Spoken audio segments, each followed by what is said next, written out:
Bonjour à tous, voilà, c'est Madeleine Moimini à nouveau avec une vidéo pour pouvoir encourager quelqu'un dans sa marche de foi et d'amour avec le Seigneur.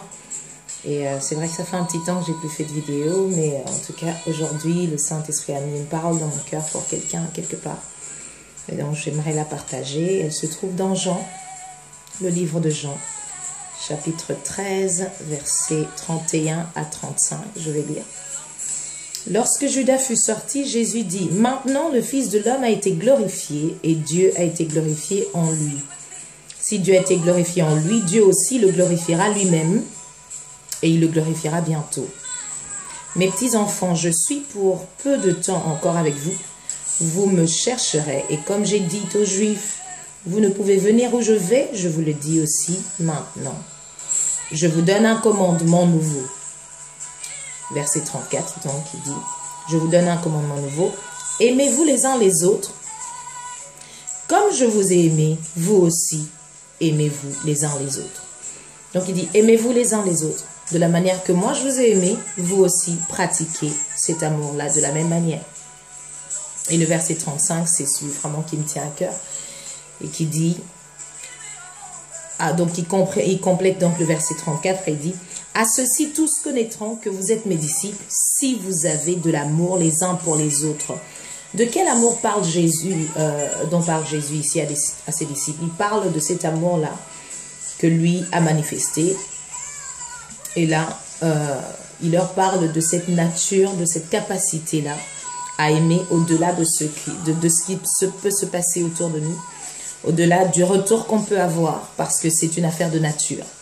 Je pense l'avoir partagé déjà une ou deux fois ici. Et je disais que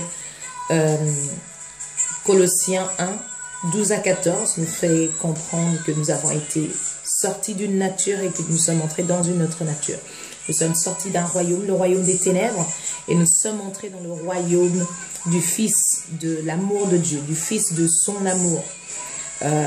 Donc, notre nature désormais, que ce soit en réponse ou en expression toute simple, c'est l'amour encore et toujours. Dans chacune de nos actes. L'amour encore et toujours. Qu'est-ce que ça veut dire? Ça veut dire que nous n'avons rien d'autre à donner si ce n'est l'amour de Dieu, parce que maintenant nous avons la nature de Dieu.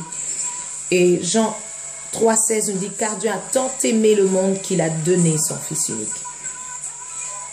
L'amour de Dieu a été manifesté envers nous en ce qu'il a envoyé son Fils unique pour que nous ayons la vie, pour nous sauver. Il y a beaucoup de versets qui expliquent que après le verbe aimer, dans la parole de Dieu, cette parole qui nous montre comment marcher en tant qu'enfant de Dieu, il y a le verbe donner qui va avec. Et donc même quand on est persécuté, même quand on est insulté, même quand on est incompris, même quand avec de bonne foi, on agit avec bonté de cœur, mais on reçoit un retour négatif, on reçoit du mépris, on reçoit de la moquerie. La réponse de celui qui est né de Dieu, si tu ne le savais pas, mon frère, ma soeur, je te l'informe aujourd'hui, ta réponse doit toujours être l'amour. Pourquoi? Parce que c'est une affaire de nature. Jésus-Christ nous a sortis de cette nature-là où nous avions la capacité de pouvoir haïr, la capacité de pouvoir nous moquer, la capacité de pouvoir mépriser, être méchant ou de garder une rancœur pendant longtemps. Ce n'est plus de la nature de celui qui est né de Dieu. Parce que Dieu, sa nature, c'est l'amour. Sa nature, c'est de nous donner et de nous sauver. Et c'est ce qu'il a fait en Jésus-Christ. Il est venu et il nous a donné sa vie.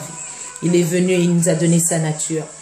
Donc, je ne dis pas que ce ne sera pas facile. Je ne dis pas que pardon, je ne dis pas que ce sera facile. Je dis que nous devons apprendre à garder dans nos cœurs cette pensée